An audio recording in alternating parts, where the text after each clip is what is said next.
শেরপুরে যাত্রীবাহী বাস ও সিএনজি চালিত অটোরিকশার মুখোমুখি সংঘর্ষে অটোরিকশা চালক সহ ৬ জন নিহত হয়েছে।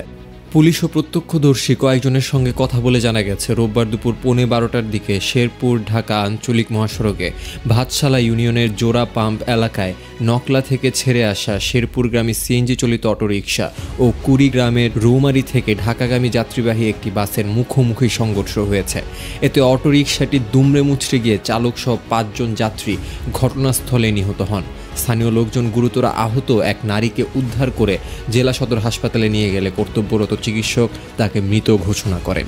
দুর্ঘটনার পরপরই বাসের চালক পালিয়ে যান, তবে বাসটি জব্দ করেছে পুলিশ। জানা যায়, সড়কে থাকা একটি কুকুরকে রক্ষা করতে গিয়ে দ্রুতগামী অটোরিকশাটির সঙ্গে বাসের মুখোমুখি সংঘর্ষ হয়। এতে ঘটনাস্থলে ৫ জন মারা যান। পরে আহত আরেকজনকে হাসপাতালে নিয়ে গেলে তিনিও মারা যান।